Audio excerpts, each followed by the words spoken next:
The C-130 Hercules shuddered violently as Hannah Collins pressed her eye to the scope of her Barrett M82A1. Through the aircraft's open cargo door, the Afghan mountainside rushed past at 15,000 feet.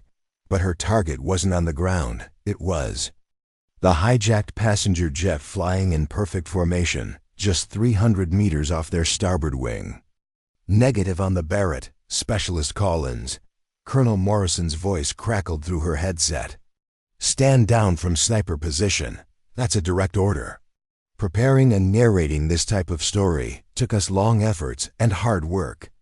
So if you are enjoying this story, please consider subscribing to our channel. Hannah's finger hovered over the trigger as she watched the Boeing 737's cockpit windows. Inside, she could see the silhouette of the hijacker holding something to the pilot's head. 237 innocent passengers were trapped in that aircraft, including a bus full of schoolchildren returning from a cultural exchange program. The hijacker had already killed the co-pilot and thrown his body out the emergency exit door an hour ago. "Sir, I have a clear shot on the Tango in the cockpit," Hannah whispered into her mic, her voice steady despite the adrenaline coursing through her veins. The pilot's head is protected by the seat. "I can take him clean." "Absolutely not. The risk of depressurization, the angle of attack, the margin for error, it's too dangerous. We have SEALs positioning for a different approach." Hannah gritted her teeth, watching as the hijacked plane began to slowly descend toward a populated valley. The bastard was going to crash it into the city below, just like the intelligence reports had warned. She'd trained for this exact scenario. At Fort Benning, spent 3 years perfecting long-range precision shooting in impossible conditions. The Barrett .50 caliber rifle in her hands wasn't just a weapon, it was her lifeline, her identity, her proof that she belonged in this elite unit. But once again, when it mattered most, she was being denied. The wind howled through the C-130's cargo bay as she kept her scope trained on the target. In her peripheral vision, she could see the SEAL team preparing their rappelling gear near the aircraft's rear door. 4 men in black tactical gear, faces painted, weapons secured. They were about to attempt something that had never been successfully executed: a mid-air insertion from one aircraft to another at cruising altitude. "Collins, I said stand down." Morrison's voice was sharp now. Hannah Collins had joined the Army to prove that a woman could excel in any combat role. But for 3 years she'd watched opportunities slip away because commanders deemed missions too risky for female personnel. Not because she lacked skill, her marksmanship scores were higher than 90% of her male colleagues. Not because she lacked courage, she'd already earned 2 Bronze Stars in Iraq. But because the old guard still couldn't imagine a woman pulling the trigger when it counted most. The Boeing 737's nose dipped lower.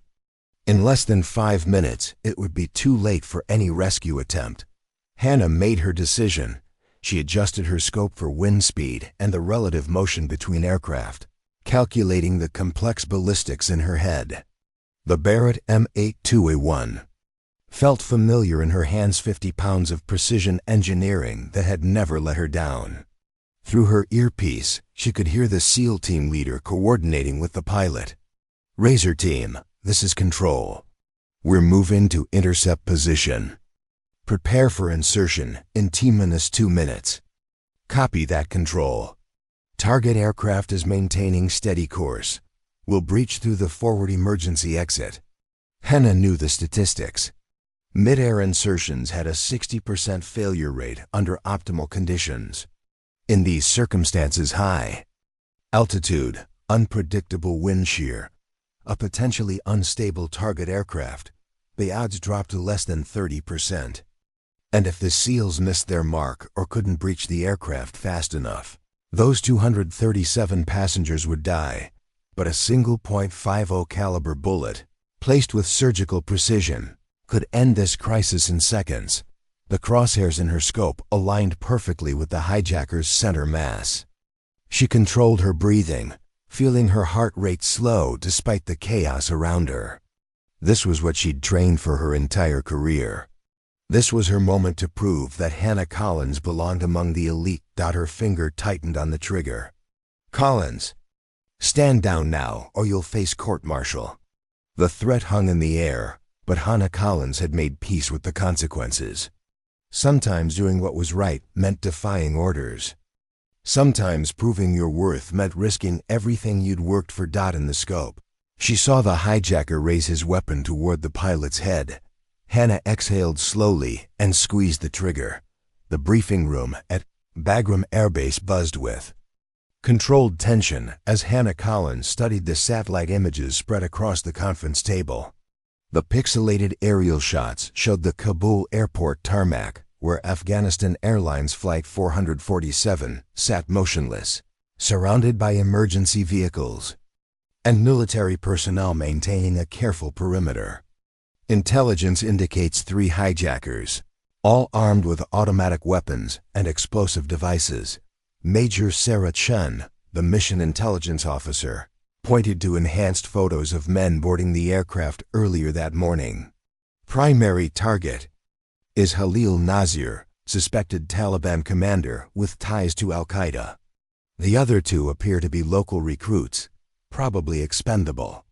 Hannah leaned forward, studying the grainy security footage. At 28, she developed an eye for reading people through surveillance images, the way they carried themselves, their positioning relative to exits and cover, their weapon handling. These weren't amateur terrorists looking to make a statement. They moved with military precision. Passenger manifest shows 237 souls on board, Chun continued, including 34 American schoolchildren and their teachers from the International School of Kabul, returning from a cultural exchange in Uzbekistan. Colonel Morrison, the operation commander, gestured toward the tactical display. The hijackers made one demand, the release of Mullah Rahman from Guantanamo Bay.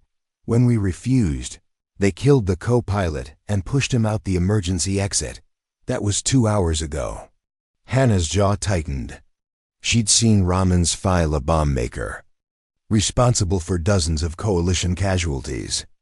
Trading him for civilian lives would save the passengers but guarantee future American deaths. "What's our tactical approach, sir?" Staff Sergeant Mike Rodriguez asked from across the table. Hannah had served with Rodriguez in Iraq, where his cool head under fire had earned him a Silver Star. If anyone understood the complexities of hostage rescue, it was him. "We're launching a 3-pronged operation." Morrison pulled up a detailed schematic of the airport. "Delta Force will establish sniper overwatch positions around the terminal. Air Force pararescue will be on standby for medical evacuation. And our SEAL team will execute the primary assault if negotiations fail." Hannah noticed her name wasn't mentioned in the tactical assignments. "Sir, what about sniper support? The angles from the terminal won't provide clear shots into the cockpit." Morrison's expression hardened slightly. "Collins, you'll be providing perimeter security with 2nd Platoon. The primary sniper positions will be handled by Gunnery Sergeant Thompson." Thompson was skilled, Hannah acknowledged, but his expertise lay in urban combat scenarios. She'd trained extensively in aerial precision shooting, had certified on moving platform scenarios that Thompson had never attempted. More importantly, she'd spent the last 6 months studying aircraft vulnerability points and optimal bullet trajectories for hostage rescue situations. "With respect, sir, I've logged more hours on moving target scenarios than anyone in the unit. If we need precision shooting from an aircraft, the decision is made, specialist." Morrison's tone brooked no argument. "Thompson has seniority and experience." Hannah bit back her response, but she caught the sympathetic look from Chun. Both women understood the unspoken reality, regardless of skill level. Certain assignments were still considered too critical to risk on female personnel. It was 2010, and women weren't officially allowed in direct combat roles, though everyone knew the distinction was artificial in modern warfare. After the briefing dispersed, Hannah found herself walking alongside Rodriguez toward the equipment depot. The afternoon sun beat down mercilessly on the tarmac, and the familiar smell of jet fuel and desert dust filled her nostrils. "You should be taking that shot, Collins," Rodriguez said quietly. "Everyone knows you're the best marksman in the unit." "Markswoman," Hannah corrected with a wry smile. "And it doesn't matter what I am if I'm not allowed to prove it." Rodriguez stopped walking and faced her. "Look, I've been in the Army for 12 years. I've seen things change, slowly, but they are changing. Your time will come. When? When I'm 40 and too old for field operations?" Hannah's frustration leaked through her professional composure. "I didn't join the Army to provide perimeter security while men handle the important missions. I know that.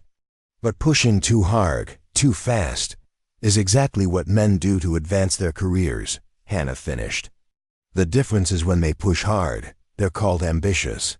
When I do it, I'm called difficult." They reached the equipment depot where Hannah drew her standard M4 carbine instead of the Barrett .50 caliber she'd hoped to carry. The weapon felt inadequate in her hands, like bringing a knife to a gunfight. She'd trained thousands of hours with the Barrett, understanding its capabilities and limitations better than most people understood their own vehicles. As she checked the rifle's mechanisms, Hannah's mind wandered to her father's words when she'd enlisted 8 years ago. Colonel James Collins, a decorated Vietnam veteran, had supported her decision, but warned her about the challenges she'd face in a male-dominated profession. "Hannah, you'll have to be twice as good to get half the recognition," he'd said over dinner at their family home in Tennessee. "But if anyone can break through those barriers, it's you." Her father had died 3 years ago in a training accident at Fort Campbell, never seeing her achieve the recognition he'd believed she deserved. Hannah carried his memory with her on every mission, determined to validate his faith in her abilities. Lieutenant Commander Jake Sullivan appeared beside her at the weapons rack, drawing his own equipment. The SEAL team leader was 32. With the kind of calm confidence that came from leading men through impossible situations. Hannah had worked with his team twice before and respected his tactical acumen. "Heard you're on perimeter duty," Sullivan said, checking his sidearm. "That's a waste of talent." "Orders are orders," Hannah replied diplomatically, though she appreciated his acknowledgement of her skills. "Look, Collins, I've seen your work. If things go sideways up there, and we need precision shooting from unconventional angles, I want you ready." Hannah looked up from her rifle. "What do you mean?" Sullivan glanced around to ensure they weren't overheard. "Morrison's planning assumes everything goes according to textbook scenarios. But hostage rescues never follow the textbook. Sometimes you have to improvise. Are you suggesting I disobey direct orders?" "I'm suggesting you be prepared for orders to change rapidly once the situation develops." Sullivan's blue eyes held hers steadily. Great soldiers don't just follow orders, they anticipate what order should be given. Before Hannah could respond, the base alarm began wailing. Over the loudspeaker, a voice announced, "All personnel assigned to Operation Thunderbolt, report to staging area immediately. Flight 447 is preparing for takeoff." Hannah felt her pulse quicken as she shouldered her rifle and joined the stream of soldiers rushing toward the flight line. Through the heat shimmer rising from the tarmac, she could see the hijacked Boeing 737 beginning to taxi toward the runway. The game had just changed completely. The C-130 Hercules lifted off from Bagram Airbase 12 minutes after Flight 447 disappeared into the Afghan sky. Hannah strapped herself into the cargo bay alongside 20 other personnel, feeling the familiar butterfly sensation in her stomach as the aircraft climbed rapidly to intercept altitude.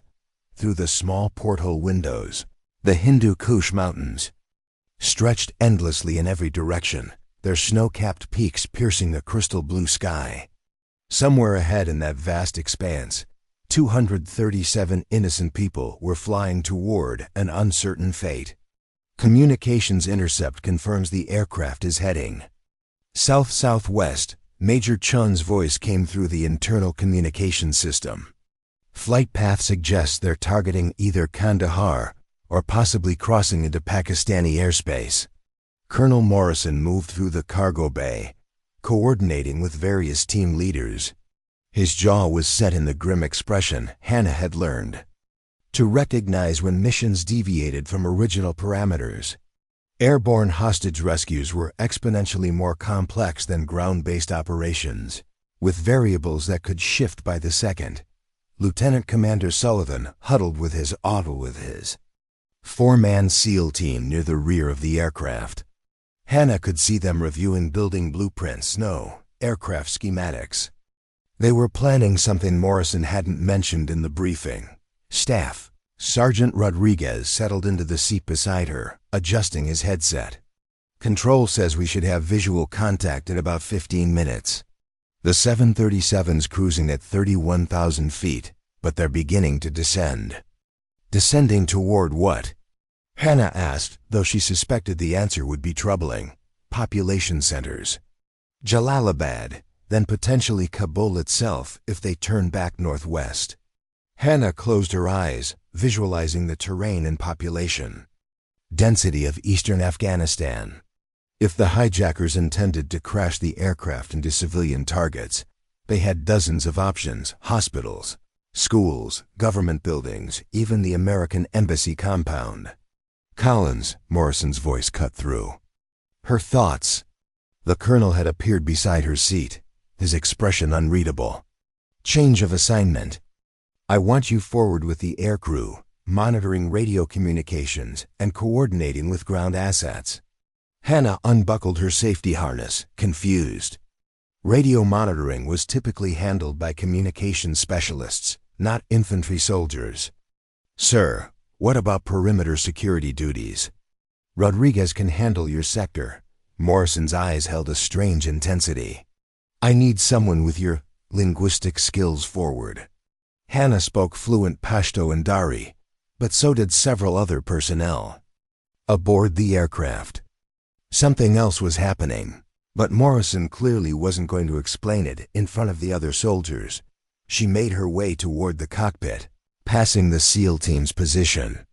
Sullivan caught her eye and nodded almost imperceptibly toward a large case secured near the aircraft's cargo door. Hannah recognized the distinctive shape. Someone had brought a Barrett M82A1 aboard. The C-130's forward compartment housed the aircraft's sophisticated communications and navigation equipment. Captain Lisa Park, the pilot, looked up as Hannah entered. Specialist Collins, I was told you'd be joining us up here. Yes, ma'am. Colonel Morrison wants me monitoring radio traffic.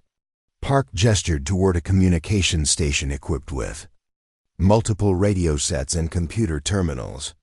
We've got direct feeds from NSA intercepts, ground control, and the hijacked aircraft itself. So far, the hijackers haven't responded to any communication attempts. Hannah slipped on a headset and began scanning frequencies. Immediately, she picked up chatter from various Afghan military units, positioning around potential target sites. The Afghan Air Force had scrambled 2 MiG-21 fighters, but they lacked the sophisticated equipment needed for precision intercepts. Contact bearing 270, distance 12 kilometers, the co-pilot announced. Visual confirmation on Flight 447.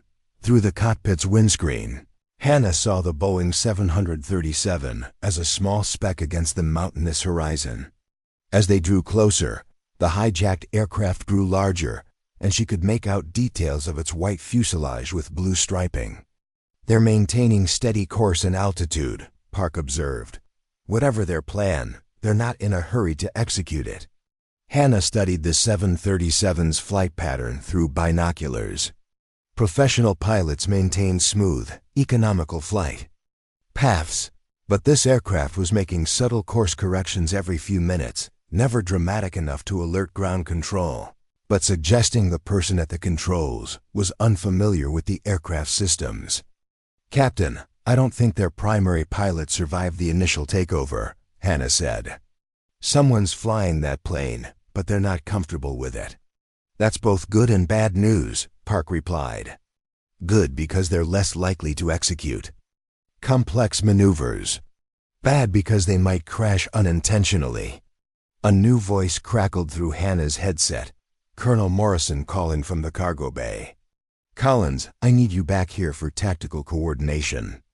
Hannah looked questioningly at Captain Park, who shrugged. "Go ahead, I'll monitor the radios." As Hannah returned to the cargo bay, she noticed increased activity around the SEAL team's position. The large weapons case was now open, and she could see the distinctive barrel of the Barrett rifle inside. Lieutenant Commander Sullivan was reviewing what appeared to be trajectory calculations with one of his men. Morrison intercepted her halfway down the cargo bay. "Collins, I need to ask you something, and I want a completely honest answer." "Yes, sir." "If you had to take a precision shot from this aircraft, that aircraft, what would be your confidence level?" Hannah felt her pulse quicken. "Sir, are you asking hypothetically, or just answer the question?" She glanced toward the SEAL team, then back at Morrison.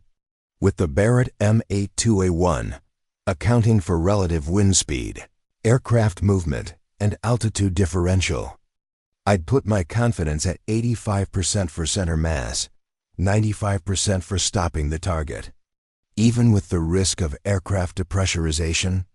Hannah had studied this exact scenario extensively. "Sir, a .50 caliber round through an aircraft window would cause rapid but not catastrophic depressurization.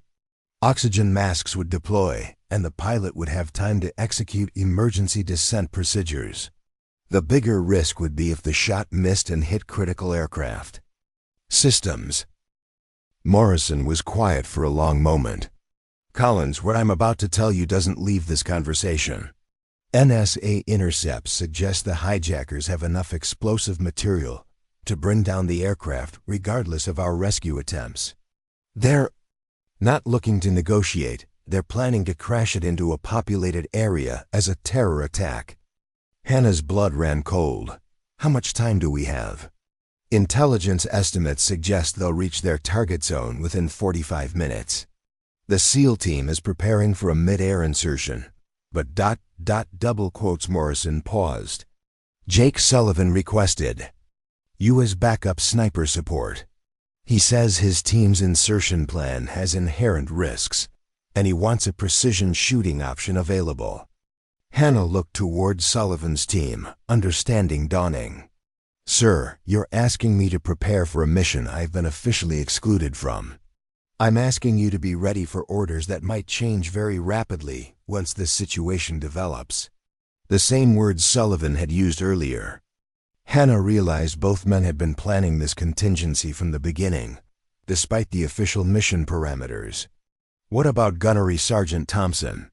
"Thompson's an excellent soldier, but he's never trained for aerial precision shooting." "You have." Hannah felt the weight of opportunity and responsibility settling on her shoulders. Everything she'd worked for, every hour of training, every moment of preparation had led to this moment. "Sir, if I'm going to take that shot, I need to start calculating wind speed, relative velocity, and aircraft stability patterns now." Morrison nodded grimly. "Then you'd better get started." Hannah approached the Barrett M82A1 with the reverence of a pianist sitting down to a Steinway. The rifle lay in its foam-lined case like a piece of precision jewelry, 50 inches of matte black engineering that represented the apex of long-range marksmanship technology. "She's beautiful, isn't she?" Petty Officer First Class Marcus Webb, Sullivan's sniper, stepped up beside Hannah as she began inspecting the weapon. Webb was tall and lanky, with the patient demeanor of someone who'd spent countless hours waiting for the perfect shot. "Standard military configuration," Hannah noted, running her fingers along the rifle's rail system. "But someone's made modifications to the scope mount and muzzle brake. Guilty as charged," Webb grinned. added a custom ballistic computer interface, and upgraded the recoil suppression system. This particular rifle has been zeroed for long range. Maritime operations, shooting from moving ships at coastal targets. Hannah lifted the Barrett from its case, feeling the familiar weight distribution. At 29 pounds loaded, the M82A1 wasn't a weapon for the faint of heart, but she'd trained extensively with heavier configurations. The rifle felt perfectly balanced in her hands. "You've worked with the Barrett before," Webb observed. It wasn't a question. 3 years of advanced marksmanship training at Fort Benning, plus specialized courses at the Marine Corps Scout Sniper School. Hannah replied, checking the rifle's action, but never in an aerial platform scenario like this. Sullivan appeared. Beside them, studying the tactical situation through one of the aircraft's small windows. The hijacked Boeing 737 was now visible to the naked eye, maintaining a steady course about 400 meters off their starboard side. "Collins, I need to know exactly what we're dealing with if you take this shot." Sullivan's tone was all business. Best case scenario, worst case scenario, and everything in between. Hannah set the Barrett on a makeshift shooting rest and began calculating the complex ballistics involved. Best case, clean shot through the cockpit window, target neutralized. Instantly, minimal aircraft damage. The 737 maintains controlled flight while the pilot regains control. Worst case?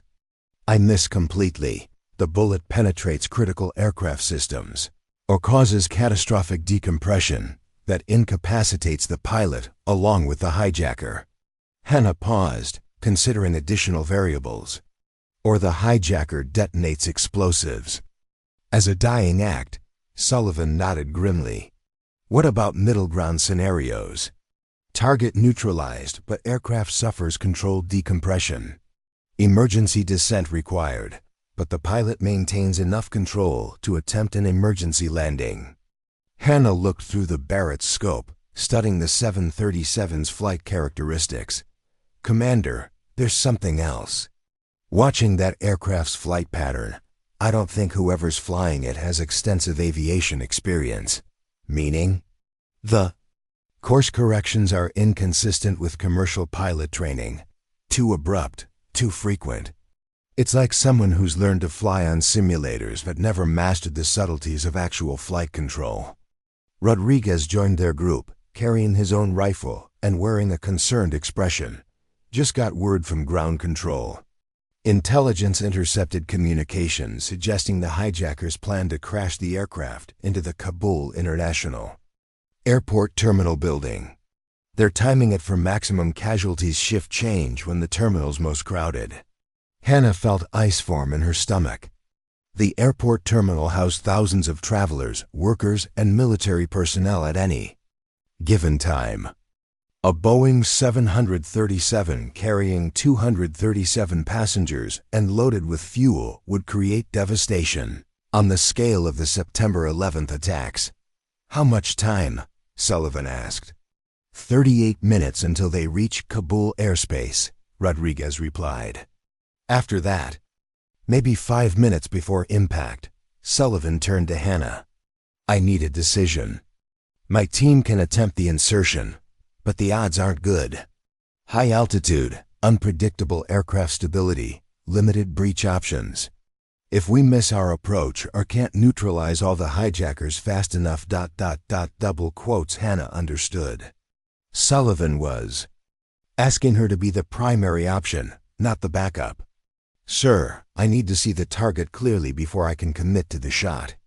Hannah adjusted the Barrett's scope, studying the 737's cockpit through the magnified optics. "From this angle, I can see movement in the pilot's seat, but I can't identify targets versus hostages. What do you need?" "Closer approach, better." "Angle, or both." Sullivan spoke into his radio headset. "Control, this is Razor Actual. Request intercept course adjustment to improve visual contact with target aircraft." Colonel Morrison's voice crackled back immediately. "Negative, Razor. Maintain current distance." We don't want to spook the hijackers into premature action. Hannah kept her eye pressed to the scope, studying the limited details visible through the 737's cockpit windows. She could make out at least two figures, one in the pilot's seat, another standing behind and to the right. The standing figure appeared to be holding something, possibly a weapon pointed at the pilot. "Commander, I think I can make the shot from this distance, but I need the aircraft to adjust position slightly. If we could move to a trailing position behind the 737, I'd have a cleaner angle through the side cockpit windows." Sullivan considered this, then made another radio call. "Control, request permission to adjust to trailing intercept position for improved tactical assessment." "Razor, what's your assessment of insertion viability?" Hannah caught Sullivan's eye. He was being asked to evaluate his own team's chances versus her shooting option, and his answer would determine which approach Morrison authorized. "Control, insertion remains viable but carries significant risk factors due to altitude and aircraft stability. Alternative precision shooting option may offer higher probability of success with lower risk to passenger safety." A long pause. Hannah imagined Morrison wrestling with the decision trust a mid-air insertion that had never been attempted under these conditions, or authorize a female soldier to take the most critical shot of the operation. "Razor Actual, you are cleared. To coordinate with sniper support for precision shooting option. Adjusting to trailing position." Hannah felt the C-130 shift as Captain Park adjusted their course. Through the scope, her view of the hijacked aircraft began to change, providing a better angle on the cockpit area. "Collins," Morrison's voice came through her earpiece. "You're authorized to engage if you assess a high probability shot. But the decision is yours. Take it or don't take it based on your professional judgment." The weight of command settled on Hannah's shoulders.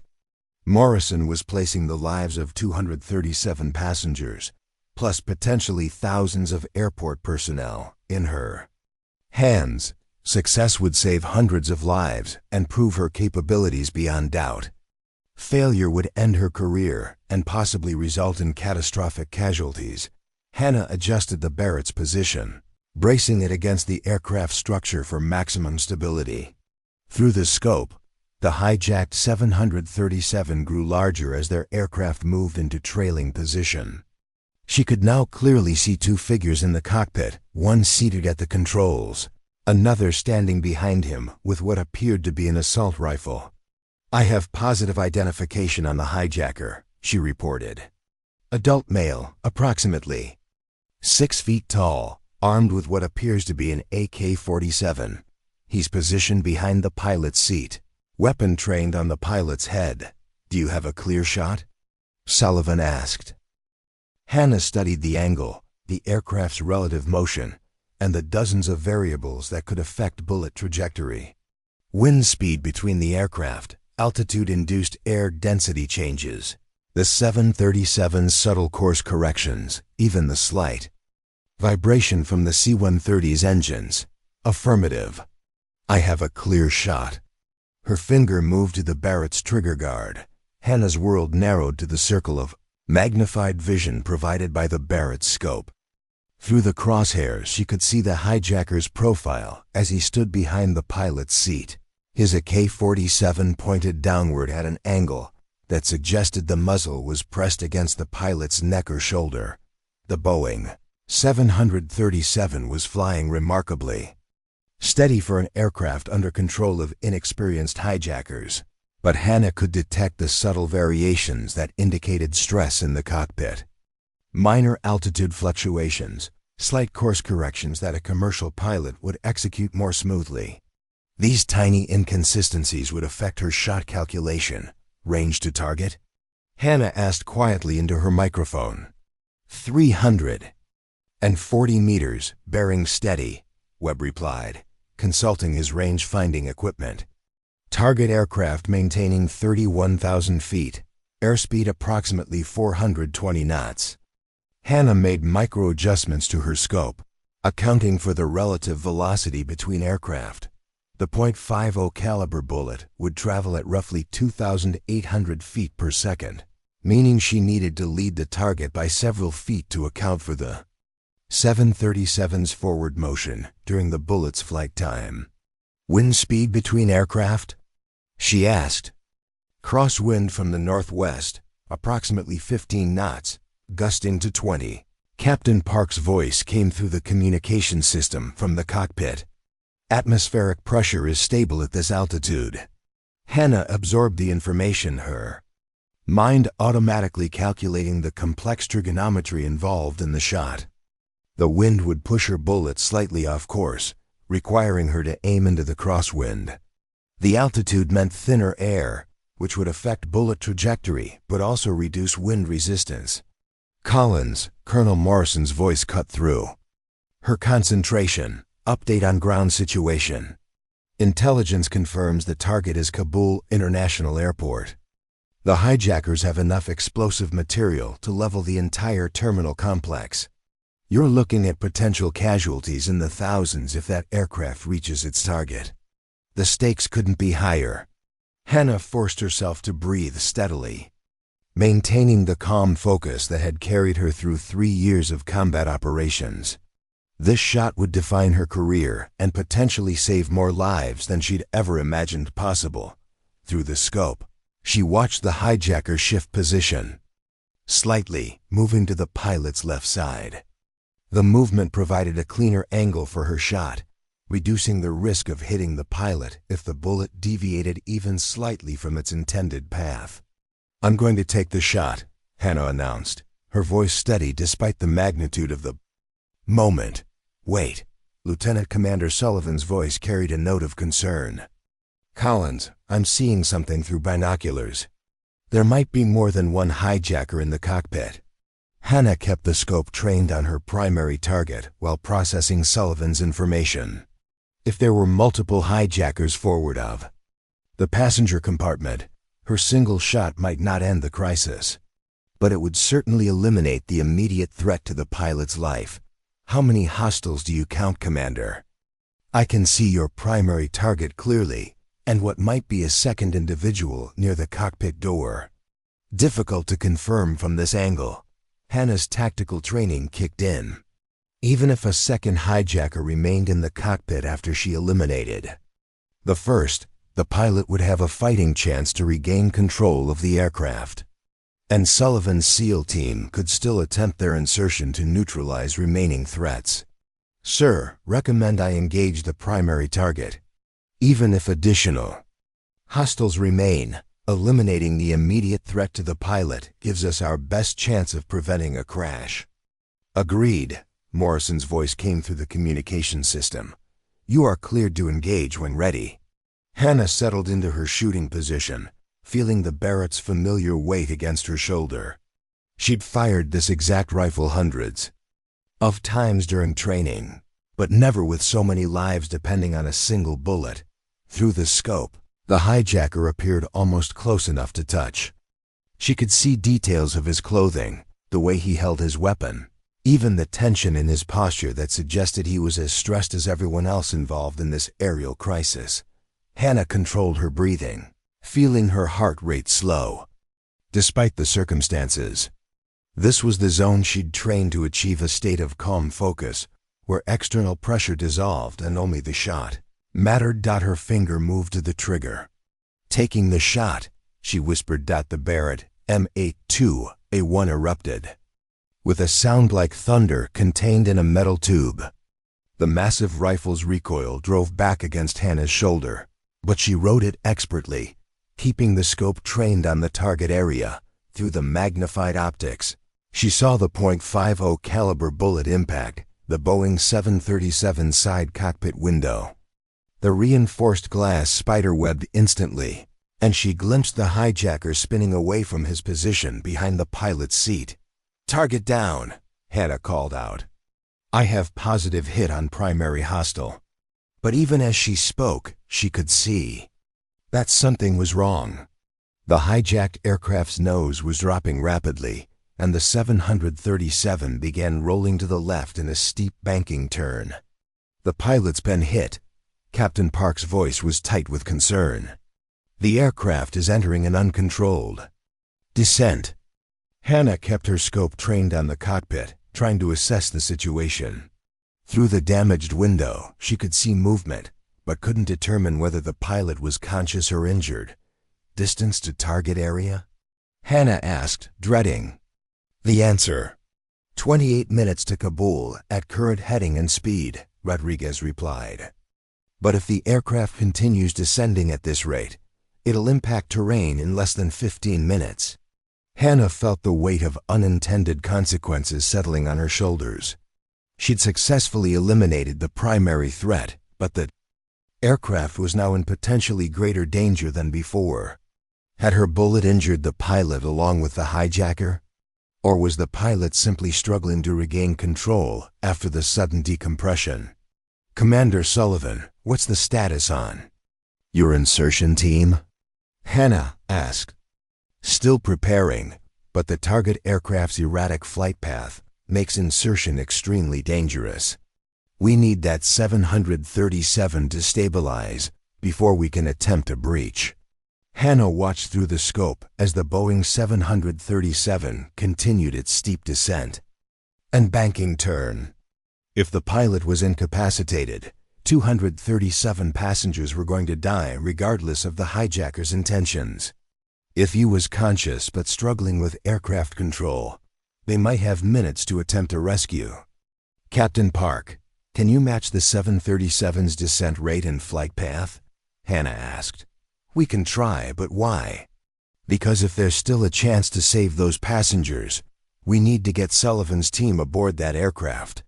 Hannah realized that her precision shot, successful in eliminating the immediate threat, had potentially created an even more dangerous situation. The hijacker was neutralized, but the aircraft was now in an uncontrolled descent that could prove just as deadly as any terrorist attack. Sometimes proving your capabilities meant living with the unintended consequences of success. The Boeing 737 fell through the Afghan sky like a wounded bird, its left wing dipping toward the earth as it spiraled downward at nearly 3,000 feet per minute. Hannah kept her scope trained on the damaged cockpit, trying to determine if anyone was still in control of the aircraft. Through the spider-webbed window, she could see frantic movement. The pilot appeared to be struggling with the controls, but his movements seemed erratic, possibly indicating injury or panic. The rapid decompression following her shot had likely caused chaos throughout the cockpit. "I've got visual on the pilot," Hannah reported. "He's conscious and attempting to regain control, but the aircraft's in a steep spiral dive." Captain Park's voice crackled through the communication system. "At this descent rate, they'll impact terrain in 12 minutes. The pilot needs to level out and reduce speed, or we're going to lose everyone aboard." Lieutenant Commander Sullivan moved up beside Hannah, studying the situation through his own optics. "Collins, can you see if there are other hijackers still active in the cockpit?"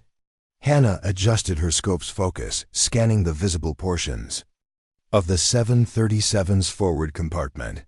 "Negative on additional hostiles in the cockpit area. I can see what appears to be a body on the floor. That's likely my target. The pilot seems to be alone at the controls." "Then why can't he pull out of the dive?" That was the critical question. Professional airline pilots trained extensively for emergency scenarios, including rapid decompression and control system failures. If the pilot was conscious and uninjured, he should be able to recover from the aircraft's current attitude. "Could be multiple factors," Hannah replied, her mind racing through possibilities. "Injury from glass fragments, oxygen deprivation, control system damage from the decompression, or simply panic under extreme stress." Colonel Morrison's voice cut through their discussion. "Update from ground control. The 737 is currently descending through 27,000 feet over unpopulated mountain terrain.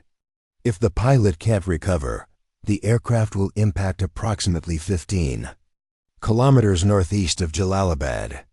Hannah felt a mixture of relief and continued urgency.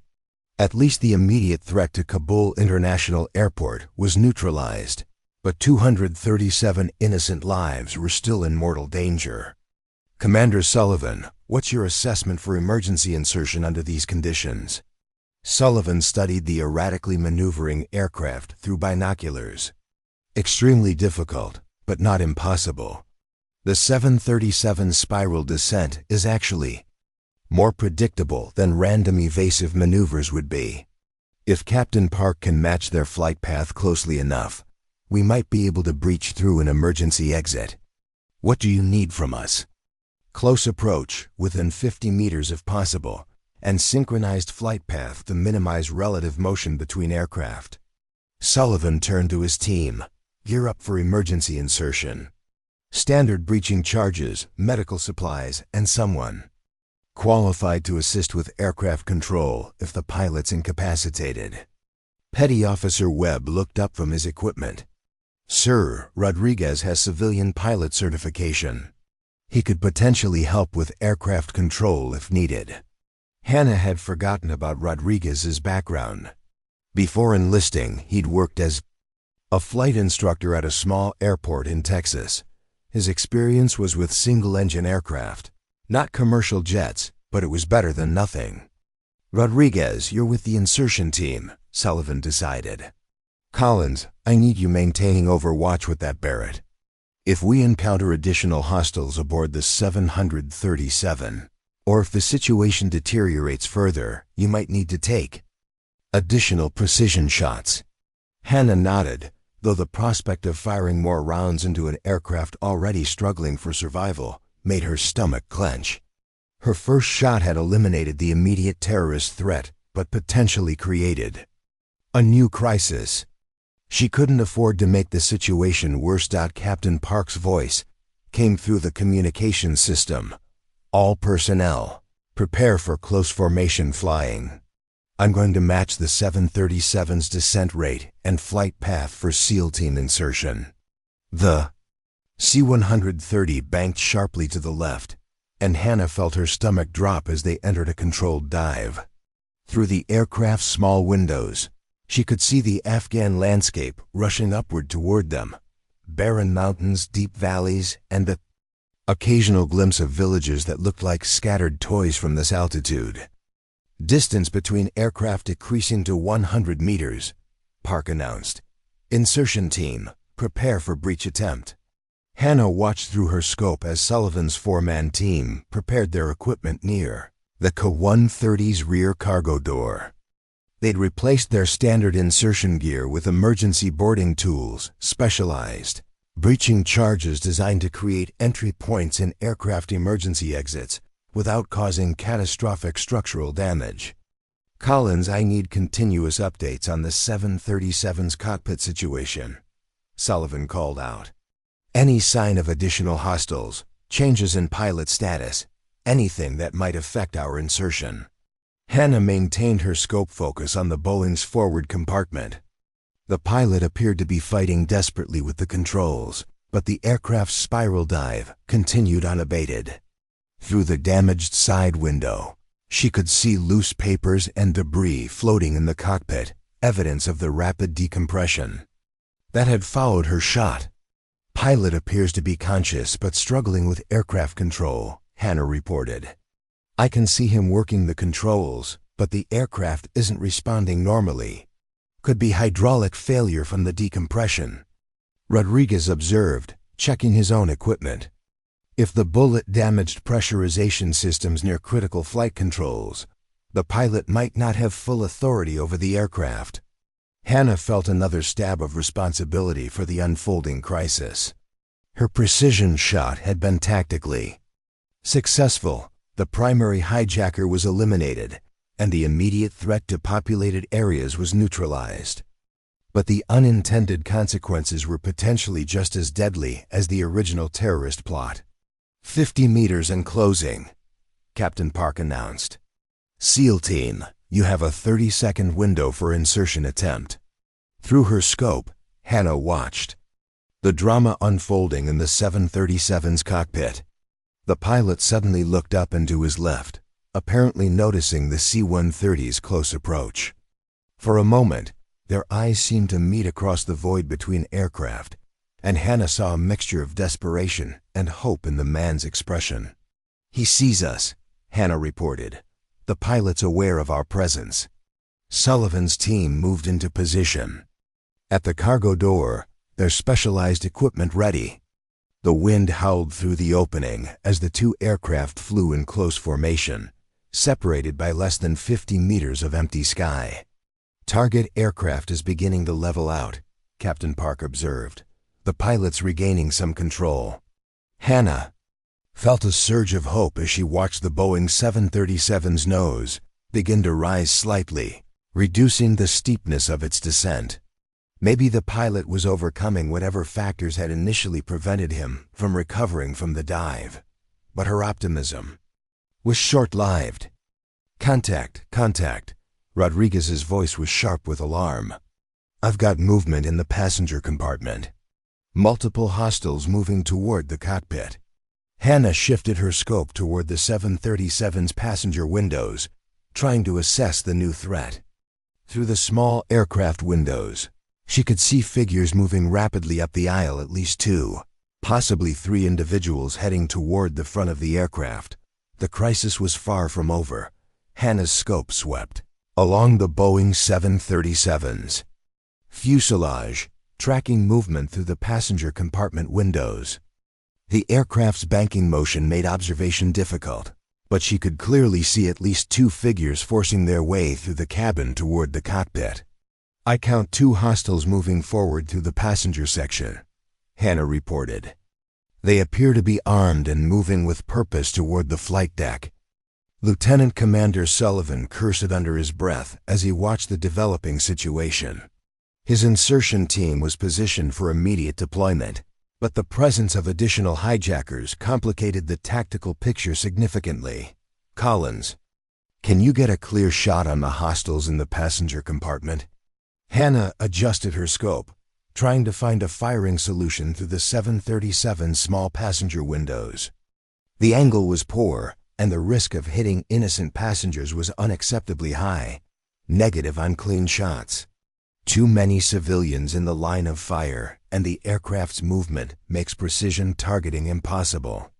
The Boeing 737's flight pattern suddenly became more erratic as the pilot apparently became aware of the approaching threat from behind. Through her scope, Hannah could see him looking back toward the cockpit door, while simultaneously trying to maintain aircraft control. "He knows they're coming," Hannah observed. "The pilot's trying to secure the cockpit, but he's losing focus on flying the aircraft."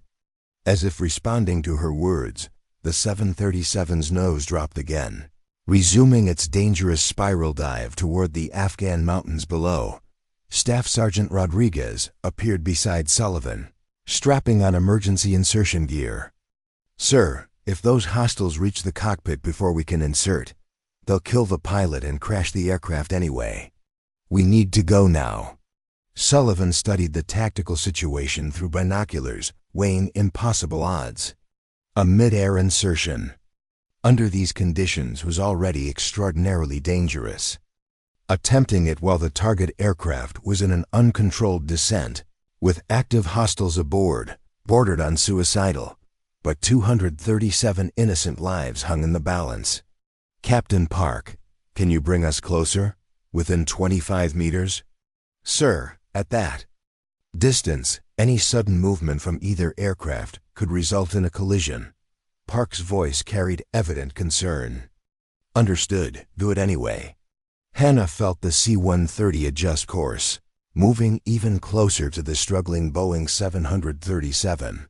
The larger aircraft filled her scope's field of view, and she could see incredible detail through the passenger windows. Frightened faces pressed against glass, oxygen masks hanging from the ceiling, and the two hijackers forcing their way through the chaos.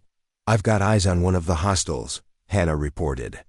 Adult male, approximately row 15, moving forward with what appears to be a handgun. "Can you take the shot?"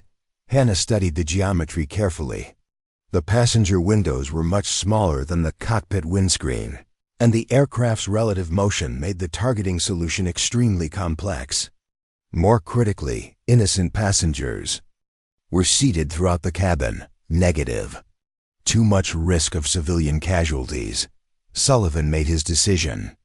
We're going in. Collins, maintain overwatch and be prepared to engage any targets of opportunity that present themselves. Hannah watched through her scope as Sullivan's team prepared for what might be the most dangerous insertion attempt in SEAL history. They'd modified their standard equipment for aircraft-to-aircraft transfer, including specialized magnetic clamps designed to secure them to the 737's fuselage during the breach attempt. Insertion team ready, Sullivan announced. Distance 28 meters in closing, Captain Park reported. Both aircraft maintaining synchronized descent, but the 737's flight path is becoming increasingly unstable. Through her scope, Hannah watched the drama unfolding simultaneously in multiple locations. In the cockpit, the pilot was struggling with aircraft controls while glancing nervously at the cockpit door. In the passenger compartment, the two hijackers were now approximately 6 rows from the front of the aircraft, forcing terrified passengers aside as they advanced. And in the C-130's cargo bay, 4 Navy SEALs were about to attempt an insertion that had never been successfully executed under these conditions. Go, go, go! Sullivan shouted. Hannah shifted her scope to watch the insertion attempt. The first SEAL leaped from the C-130's cargo door, his magnetic clamps and specialized gear designed to secure him to the 737's emergency exit. The distance between aircraft was less than 25 meters, but the relative wind speed and aircraft motion made the gap seem vast. The SEAL struck the Boeing's fuselage hard, his magnetic clamps engaging with the metal skin. For a moment, he hung suspended between aircraft, then began working to breach the emergency exit. The second SEAL followed, but his timing was slightly off. A sudden wind gust pushed him off target, and he struck the 737's wing root instead of the fuselage. Hannah watched in horror as he slid backward along the wing's surface, his safety line the only thing preventing a fatal fall. "Man down!" Someone shouted through the communication system, but there was no time to assess casualties. Through her scope, Hannah could see that the two hijackers had reached the front of the passenger compartment and were now attempting to force their way through the reinforced cockpit door. The pilot was trapped between an uncontrollable aircraft and armed terrorists who would kill him within moments. Hannah made a split-second decision that would define the rest of her career. She shifted her scope to the 737's forward passenger windows, looking for any shot that might neutralize one of the hijackers without risking civilian lives. The angle was extremely difficult, but she could see one of the men silhouetted against the aircraft's interior lighting. "I have a possible shot on hostile number 1, Hannah announced. "Collins, that's an extremely difficult firing solution." Morrison's voice crackled through her earpiece. "High risk of civilian casualties. Sir, if those hostiles reach the cockpit, everyone dies anyway." Hannah controlled her breathing, studying the complex ballistics involved. The shot would require her to fire through a small passenger window, account for the 737's erratic motion, and place the bullet precisely enough to stop the hijacker without hitting innocent passengers seated nearby. It was the most challenging shot she'd ever attempted. Her finger moved to the Barrett's trigger, taking the shot. The Barrett M82A1's thunderous report echoed through the C-130's cargo bay as Hannah's second shot streaked across the void between aircraft. Through her scope, she watched the .50 caliber bullet punch through the Boeing 737's passenger window and impact the hijacker who'd been forcing his way toward the cockpit. The man spun away from the aisle, collapsing between rows of seats. Hannah immediately shifted her scope to assess the results and locate the second hostile. "Target down," she called out. "I have positive hit on hostile number 1. searching for hostile number 2. But the second hijacker had disappeared from view, possibly taking cover behind passenger seats or moving to a different location within the aircraft. Hannah could see the chaos her shot had created in the passenger compartment, oxygen masks swaying wildly, passengers ducking for cover, debris from the shattered window swirling through the cabin. "Sullivan, status on the insertion team?" Hannah asked while maintaining her scope watch. "Webb is secured to the aircraft and working on the emergency exit breach. Rodriguez went wide on his insertion attempt. He's clipped to the wing, but in a precarious position." Through her peripheral vision, Hannah could see the drama playing out on the Boeing's wing. Rodriguez was spread eagle against the aircraft's metal surface, his safety line the only thing keeping him from being swept away by the 400-knot wind stream. Can he recover? Working on it. But we need that emergency exit open, and we need to neutralize the remaining hostile before he reaches the cockpit. Hannah swept her scope along the 737's passenger windows, searching for the second hijacker.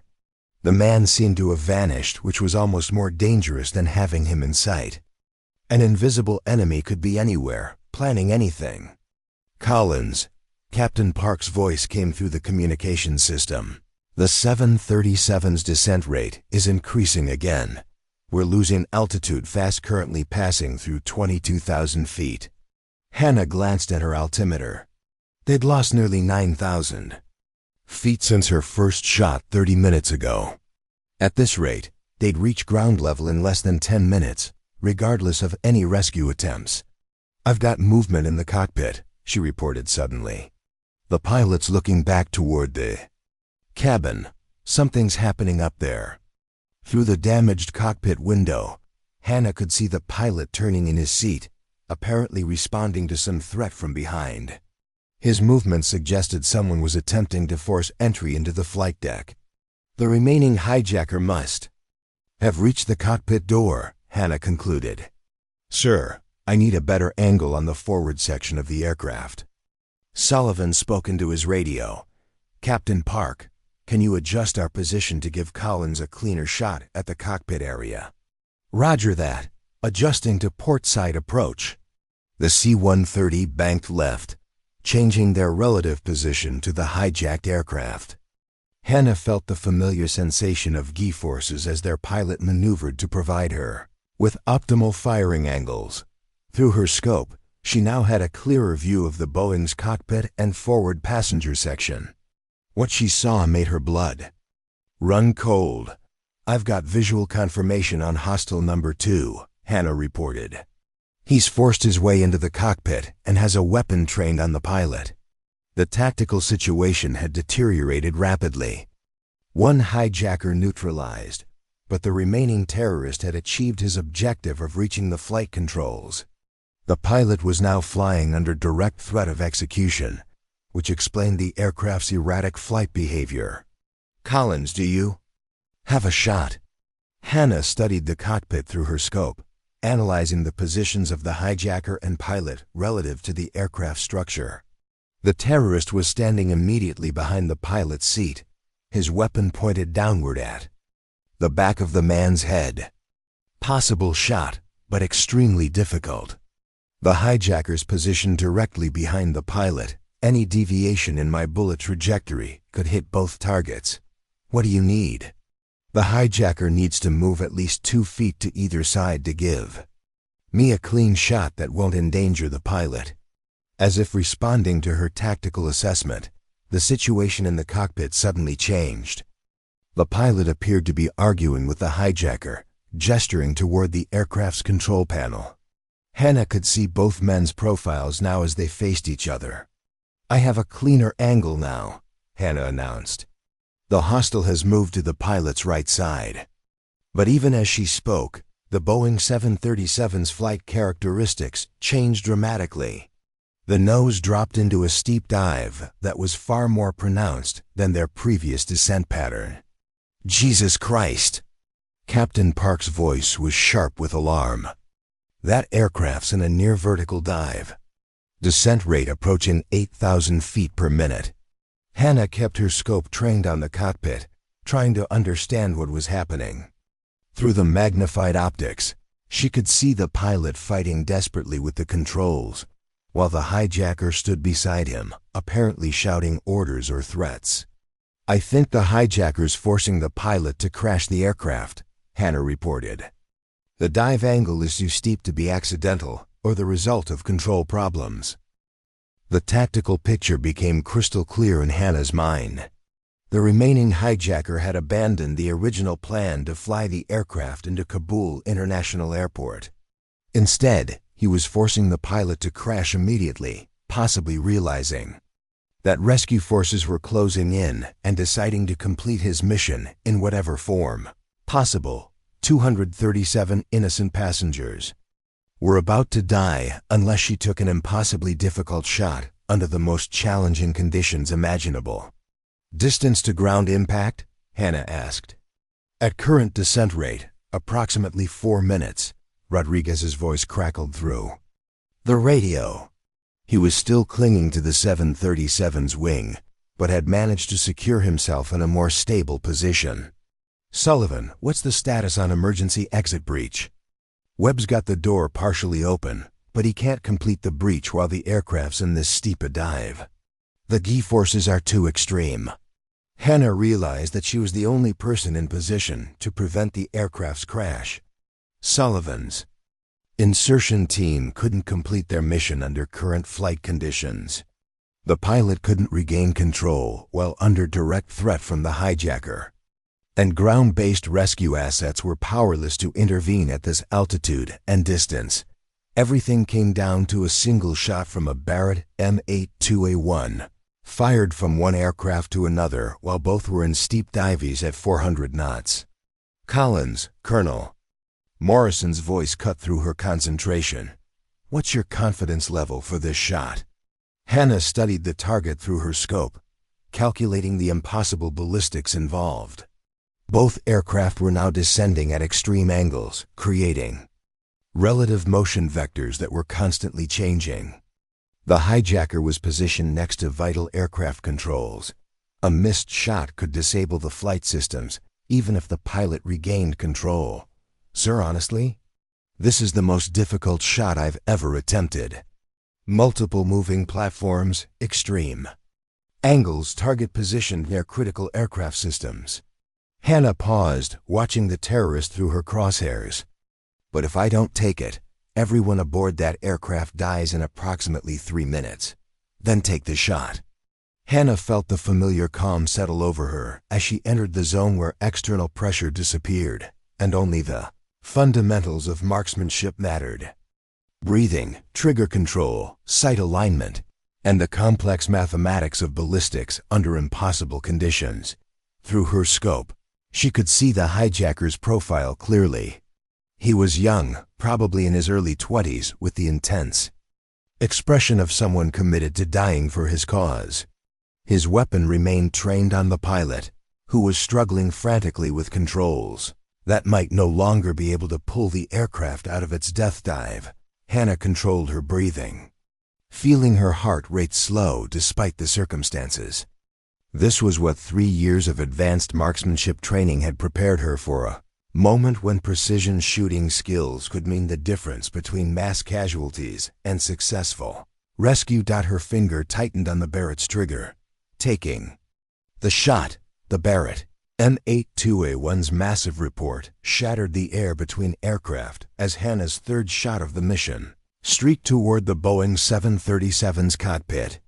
Through her scope, she watched the .50 caliber bullet impact the hijacker in the center of his chest, spinning him away from the pilot's position and sending him crashing against the cockpit's instrument panel. "Target down," Hannah called out. "Hostile neutralized." But her relief was short-lived. The Boeing 737 continued its steep dive toward the Afghan mountains, and through her scope, she could see the pilot slumped forward over the controls. Blood was visible on the cockpit windscreen. "The pilot's been hit," Hannah reported, her voice tight with concern. "He appears to be unconscious or seriously injured." Captain Park's voice crackled through the communications system. Aircraft is still in uncontrolled descent. Altitude 18,000 feet and decreasing rapidly. Ground impact in approximately 2 minutes. Hannah felt the weight of unintended consequences crushing down on her. Her shot had successfully eliminated the final hijacker, but the bullet or debris from the impact had apparently injured the pilot. The aircraft was now in an uncontrolled death dive with no one conscious of the controls. "Sullivan, what's the status on your insertion team?" Hannah asked desperately. "Rodriguez is still secured to the wing, but the extreme G-forces are making movement impossible. Webb's got the emergency exit partially breached, but he can't complete entry while the aircraft's in this attitude." Through her scope, Hannah could see the chaos inside the 737's passenger compartment. Oxygen masks were deployed throughout the cabin, and she could see passengers pressed back in their seats by the extreme forces of the dive. Many appeared to be unconscious from the rapid altitude changes and extreme maneuvering. "Can Rodriguez reach the cockpit if he can get inside the aircraft?" "Negative," Sullivan replied. "Even if we complete the breach, the G-forces from this dive angle make forward movement through the cabin impossible." Hannah realized they were facing a scenario that no amount of training had prepared them for. The hijackers were eliminated, but the aircraft was still doomed unless someone could reach the controls and pull it out of the dive. "Wait," Rodriguez's voice came through the radio, strained but determined. "I might have an option." "Collins, can you see if the cockpit side window is accessible from the outside?" Hannah shifted her scope to examine the 737's exterior configuration.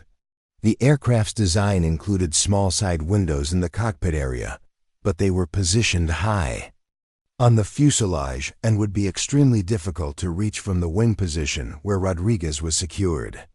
"I can see the side window, but Rodriguez, there's no way to reach it from your current position." "Actually, there might be. If I can work my way forward along the wing route to the fuselage, I might be able to access the cockpit externally." Sullivan's voice was sharp with concern. "Rodriguez, that's suicide.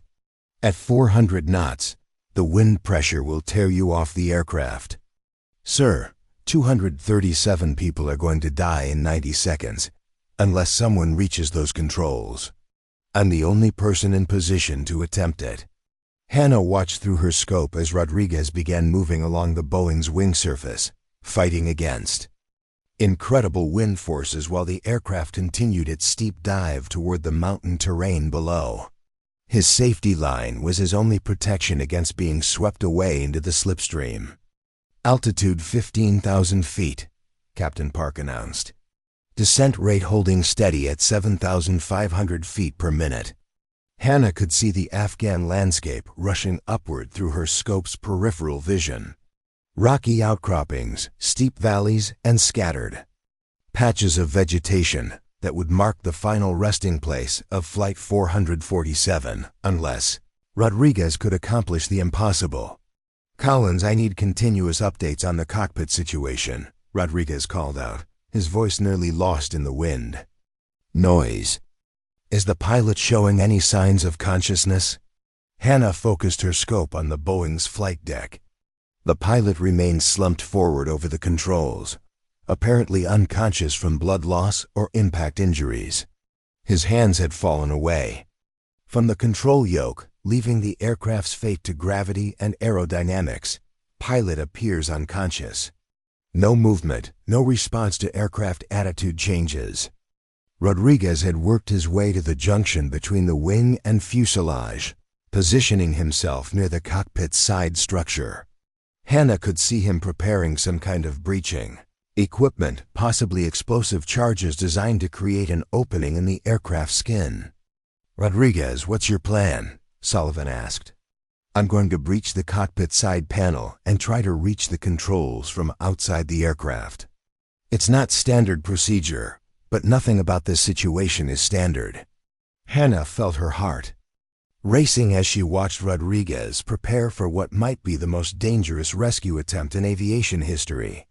fighting hurricane-force winds while secured to a diving aircraft. He was trying to cut through reinforced aluminum to reach flight controls he'd never operated before. Altitude 12,000 feet, Park announced. Ground impact in 45 seconds. Through her scope, Hannah could see Rodriguez working desperately with cutting tools against the Boeing's fuselage. Sparks flew in the slipstream as he fought to create an opening large enough to reach the cockpit interior. "I'm through." Rodriguez's voice was triumphant, despite the impossible circumstances. "I can see the control panel, but I can't reach the primary controls from this position." "What about trim controls?" Sullivan asked. "Can you access the elevator trim wheels?" Hannah didn't understand the technical details, but she could see Rodriguez reaching through the opening he'd created, his arm disappearing into the cockpit interior. The aircraft's dive angle was so steep that the nose was pointed almost directly at the ground. "I've got something," Rodriguez reported. "Adjusting trim now." For several seconds, nothing seemed to change. The Boeing 737 continued its steep dive toward the rocky terrain below, and Hannah began to accept that they were about to witness the deaths of everyone aboard the hijacked aircraft. Then, almost imperceptibly, the aircraft's nose began to rise. "It's working," Hannah called out. "The aircraft's attitude is changing. The nose is coming up." "Altitude 8,000 feet, Park announced. Descent rate decreasing to 4,000 feet per minute. The Boeing 737's recovery was gradual but unmistakable. Rodriguez's desperate manipulation of the trim controls was slowly pulling the aircraft out of its death dive, though they were still descending rapidly toward the mountain terrain. "Rodriguez, you beautiful bastard, it's working." Sullivan's voice carried a mixture of relief and amazement, but Hannah could see through her scope that Rodriguez was paying a terrible price for his heroic efforts. The extreme wind forces and awkward position were taking a physical toll, and his safety line was showing signs of stress from the unusual loading. "Altitude 6,000 feet, Park announced. Aircraft is leveling out, but still descending at 2,000 feet per minute. Hannah realized they weren't out of danger yet. The aircraft was no longer in a death dive, but it was still descending too rapidly for a safe landing. And Rodriguez was barely maintaining his precarious position on the outside of the fuselage. "Rodriguez, can you access the engine controls?" Sullivan asked. "We need to reduce the descent rate further." "I'm trying," came the strained reply. "But I'm losing my grip here. The wind forces are incredible." Through her scope, Hannah watched Rodriguez fighting against the elements while trying to save 237 lives through sheer determination and technical skill. He represented everything she admired about military service: courage, competence, and willingness to sacrifice personal safety for others. But she also realized that his position was becoming untenable. Even if he could stabilize the aircraft's flight, he might not survive the attempt. The mission was far from over. The Boeing 737 continued its descent through the thin mountain air, but Rodriguez's desperate manipulation of the trim controls had transformed what had been a death dive into something approaching a controlled descent. Hannah watched through her scope as the aircraft's attitude stabilized, though they were still losing altitude at a dangerous rate. "Altitude 4,000 feet, Captain Park announced. Aircraft appears to be under basic control, but descent rate is still too high for safe landing." Hannah could see Rodriguez still clinging to the outside of the Boeing's fuselage, one arm thrust through the breach he'd created in the cockpit wall. The physical strain of maintaining his position while manipulating unfamiliar controls was evident even through her magnified optics. "Rodriguez, how are you holding up?" Sullivan asked. "I've got basic pitch control through the trim system, but I can't reach the engine throttles from this position," Rodriguez replied, his voice strained against the wind noise. "The pilot's still unconscious, and I can't get to the primary flight controls." Hannah shifted her scope to examine the cockpit interior through the damaged windscreen. The pilot remained slumped over the control yoke, blood visible on his forehead. Even if he regained consciousness, he might not be capable of executing a safe landing after suffering what appeared to be a significant head injury. What about landing options? Hannah asked. Are there any suitable airfields within range? Lieutenant. Commander Sullivan consulted his tactical maps and communications equipment. Jalalabad Airport is approximately 15 kilometers southeast, but at current descent rate and airspeed, I don't think we can make it there. Hannah used her scope to survey the terrain below the struggling aircraft. The Afghan landscape consisted of rugged mountains, deep valleys, and scattered patches of relatively flat ground that might serve as emergency landing sites. None looked particularly promising for a commercial jetliner. I'm seeing some flat areas in the valley approximately 2 kilometers ahead of the aircraft's current course, Hannah reported. Looks like agricultural fields, possibly irrigated farmland. Can Rodriguez adjust the aircraft's heading to reach those fields? Hannah watched as Rodriguez attempted to influence the Boeing's flight path. His position on the outside of the fuselage limited his access to flight controls, but he seemed to be having some effect on the aircraft's direction. Course is changing slowly, Hannah observed. The aircraft's heading is shifting to the southeast, toward the flat areas I identified. But even as she spoke, Hannah could see that Rodriguez was losing his battle against the elements. His safety line was stretched to its maximum length, and the extreme wind forces were making it increasingly difficult for him to maintain his grip on the aircraft structure. Rodriguez, your safety line is showing stress indicators, Petty Officer Webb reported from his position near the Boeing's emergency exit. You need to find a more secure position. I can't move without losing access to the controls, Rodriguez replied. If I let go now, the aircraft goes back into an uncontrolled descent. Hannah realized they were facing an impossible situation. Rodriguez's heroic efforts were keeping the aircraft from crashing immediately, but he couldn't maintain his position indefinitely. And with the pilot unconscious, there was no one aboard the 737 capable of executing a controlled landing. Sullivan, what's the status on completing the emergency exit breach? Hannah asked. Webb's got the door partially open, but the aircraft's current attitude and airspeed make interior access extremely dangerous. Even if we could get someone inside, they have to fight through hurricane-force winds in a depressurized cabin to reach the cockpit.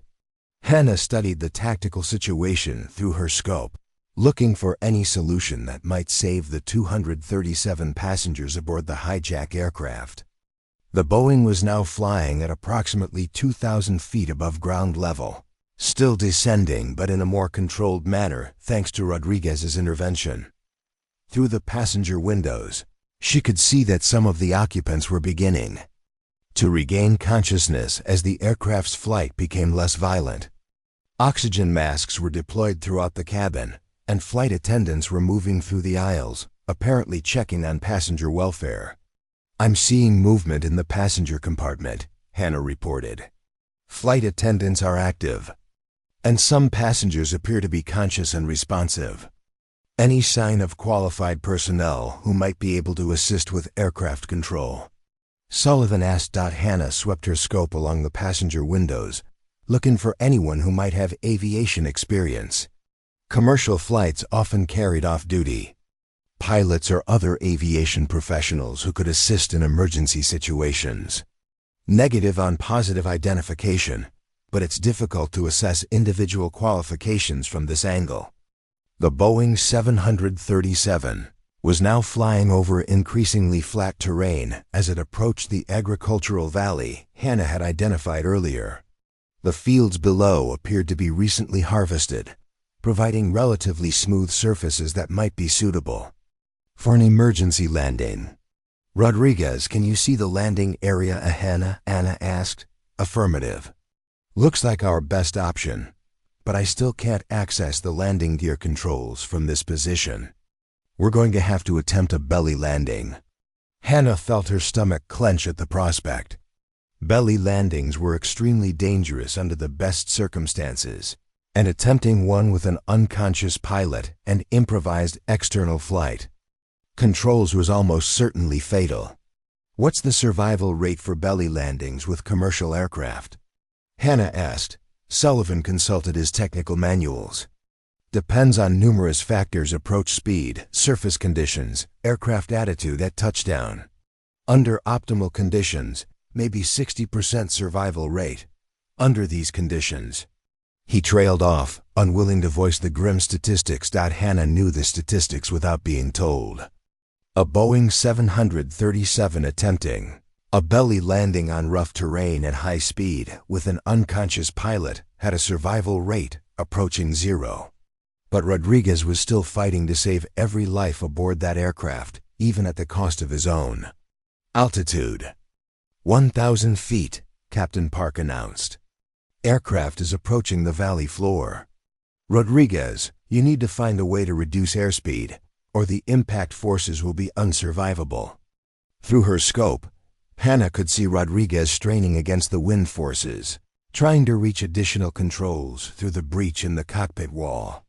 His position was becoming increasingly precarious as the aircraft's descent brought them into thicker air and higher wind resistance. I can't reach the throttles, Rodriguez called out, his voice barely audible over the wind noise. But I might be able to affect the aircraft's attitude to create more drag. Hannah watched as Rodriguez attempted to manipulate whatever flight controls he could access from his external position. The Boeing's nose began to rise slightly, creating a more pronounced angle that would increase aerodynamic drag and reduce forward speed. It's working, Hannah reported. Airspeed is decreasing, but the aircraft's still coming in too fast for a survivable impact. Lieutenant Commander Sullivan made a decision that would haunt him for years. Webb, can you complete the emergency exit breach now that the aircraft's flight is more stable? Affirmative, sir.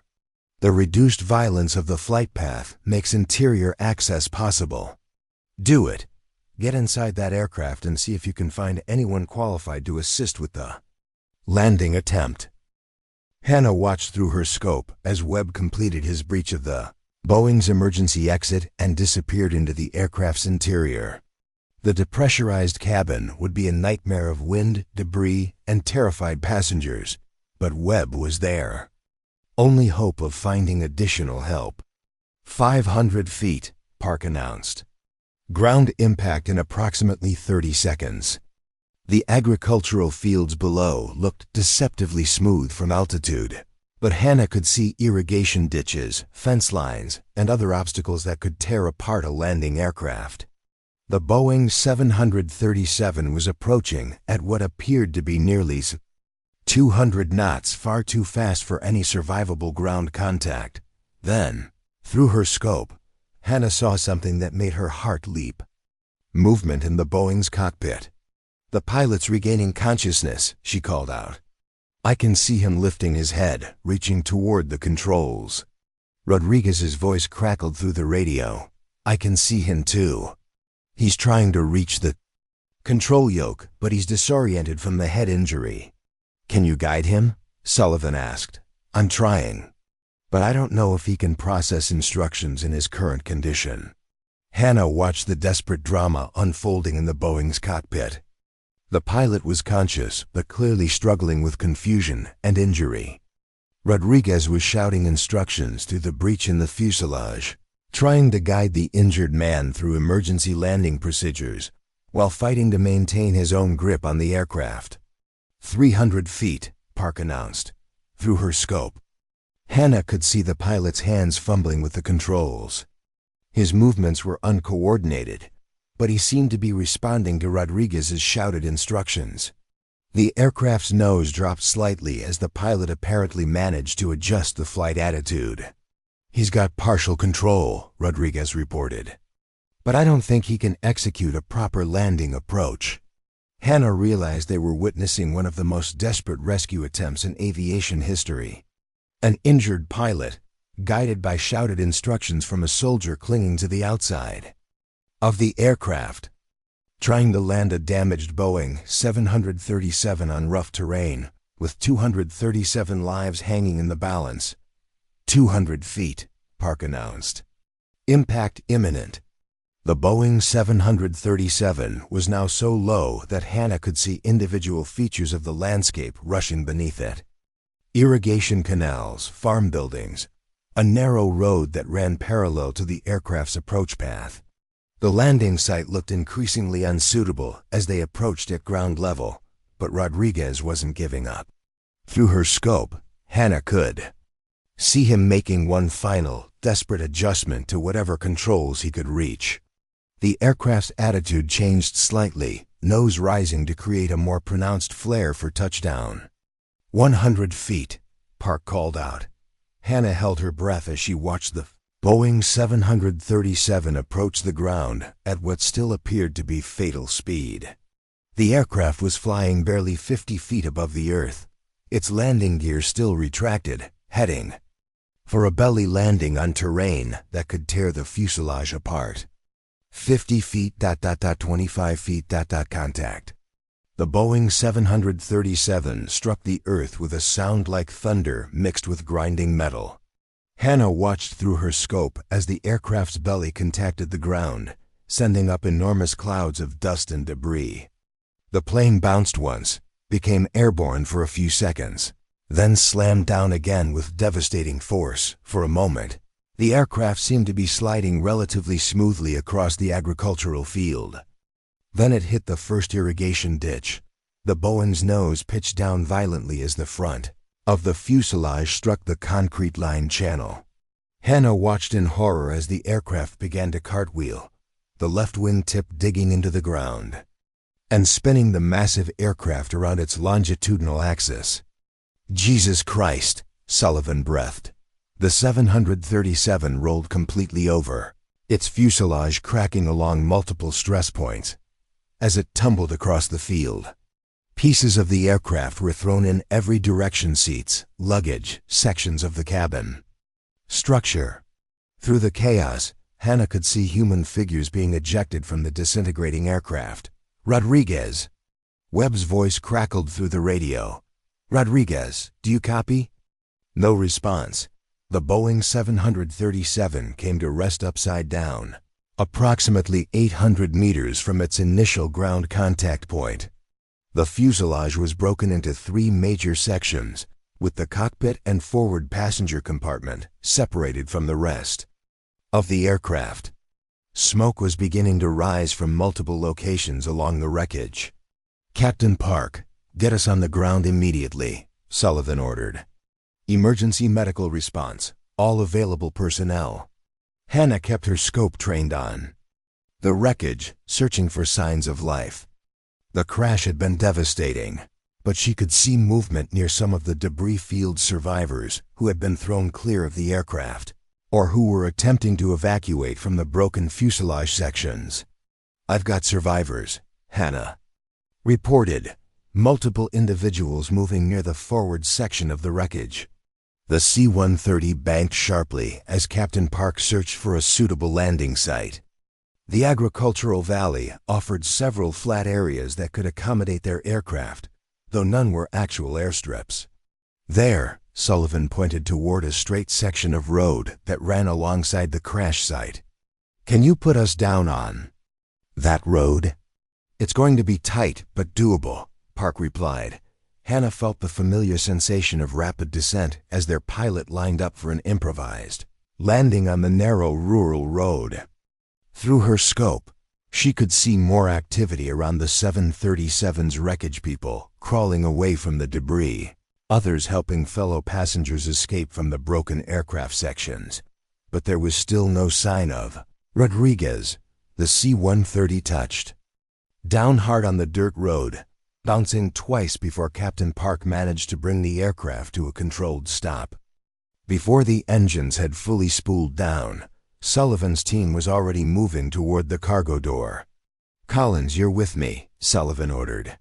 We need every available person for search and rescue.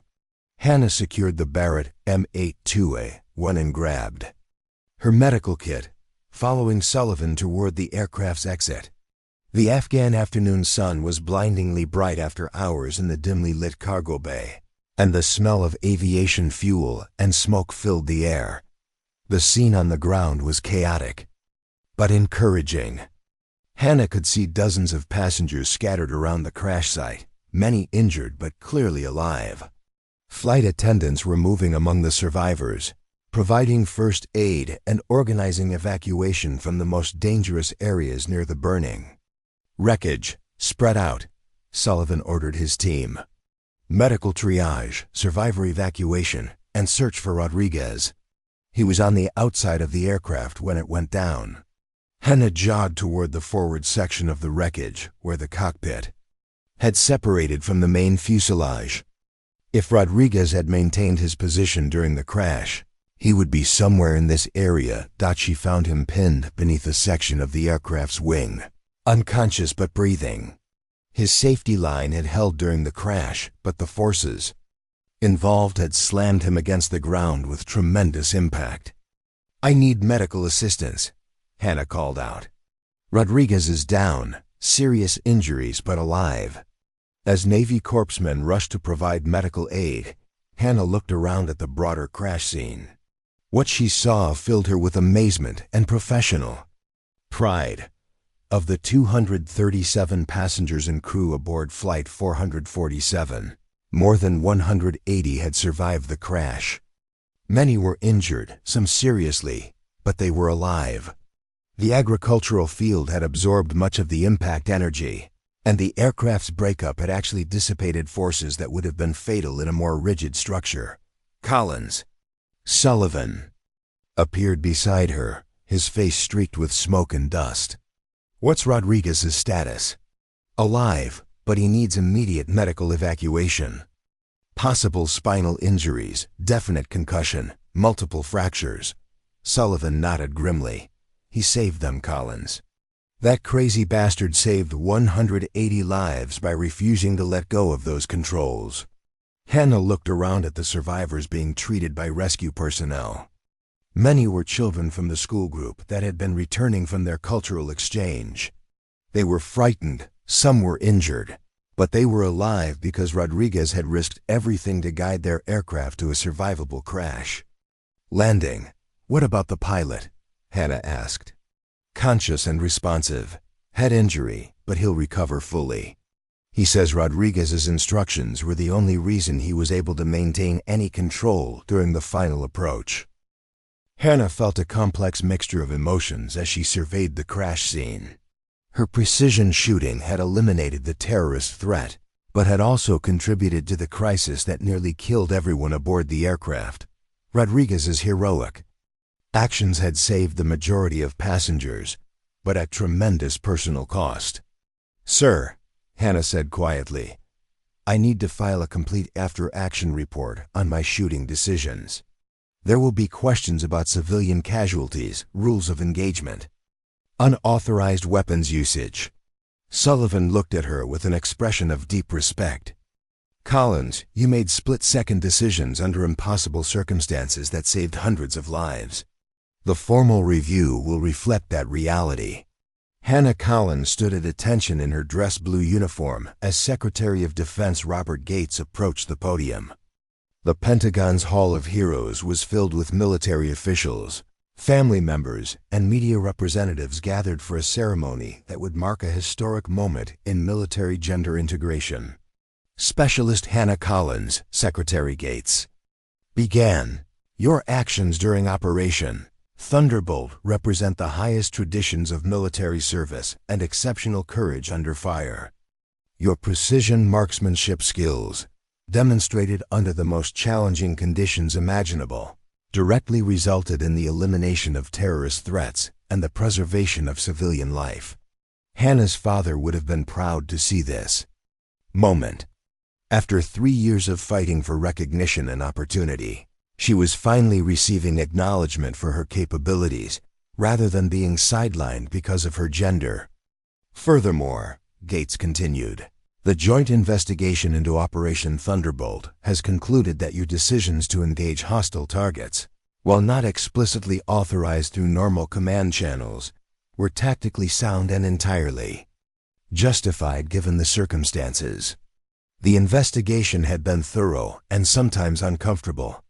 Hannah had been questioned extensively about her decision to take shots without direct authorization, her assessment of civilian casualty risks, and her overall judgment during the crisis. But the final report vindicated her actions completely. Staff. Sergeant Rodriguez, now in a wheelchair but recovering steadily from his injuries, sat in the front row with his family. His heroic efforts to control the hijacked aircraft had earned him the Medal of Honor, the first time the decoration had been awarded for actions taken while clinging to the outside of a moving aircraft. Lieutenant Commander Sullivan had been promoted and given command of a new SEAL team specifically tasked with counter-terrorism operations. His decision to trust Hannah's shooting abilities over standard operational procedures had been controversial, but ultimately validated by the mission's success. Specialist Collins, Secretary Gates said, "By direction of the President of the United States, you are hereby awarded the Distinguished Service Cross for extraordinary heroism in action against an armed enemy." Hannah stepped forward as the citation was read aloud, describing her precision shooting that eliminated 3 armed hijackers and enabled the rescue of 180 civilian passengers. The medal itself was less important than what it represented: official recognition that female soldiers could perform at the highest levels in direct combat situations. But the ceremony's most significant moment came when Gates announced the policy changes that would result from Operation Thunderbolt's lessons learned.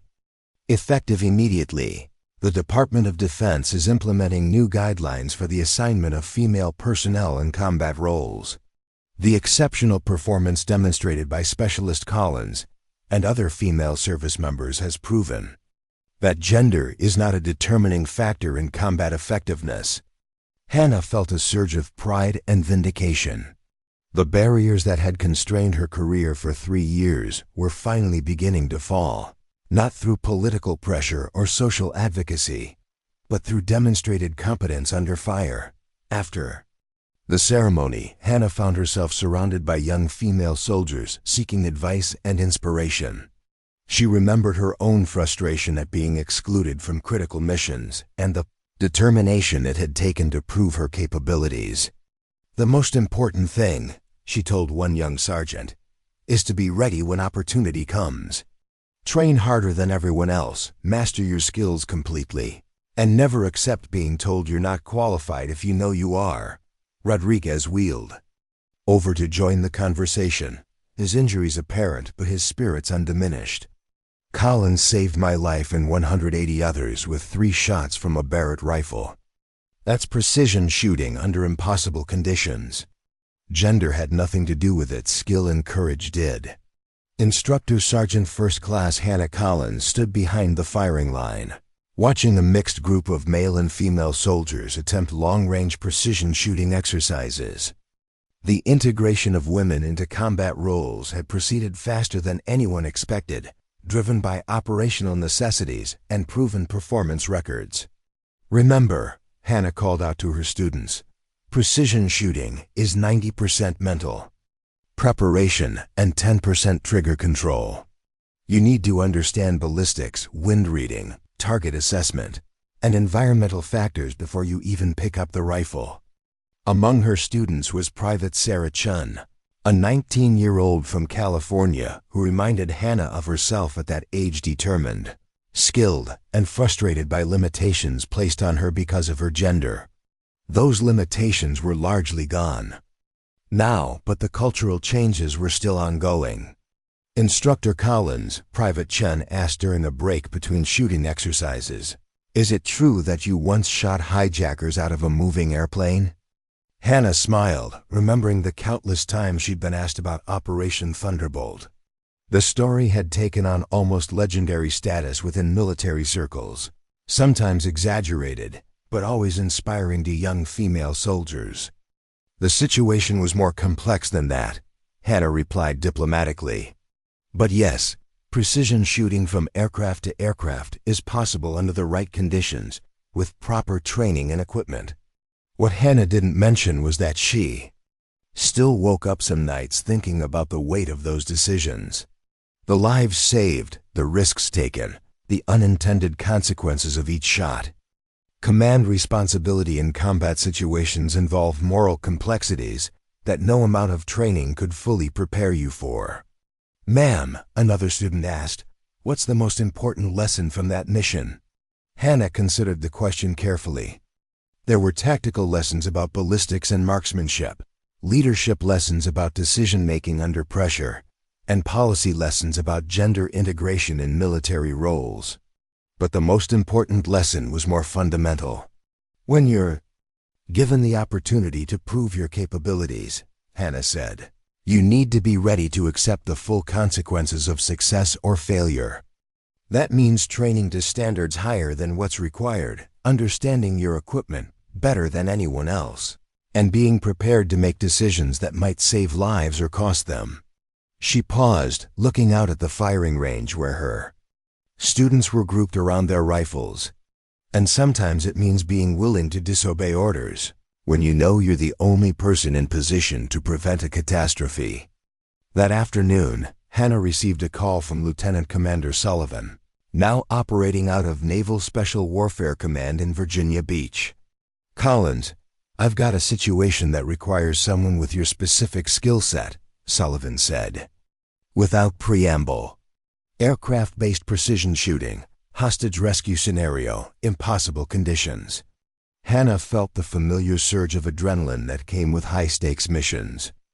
Her current assignment as a marksmanship instructor was professionally satisfying, but she missed the intensity of operational deployments.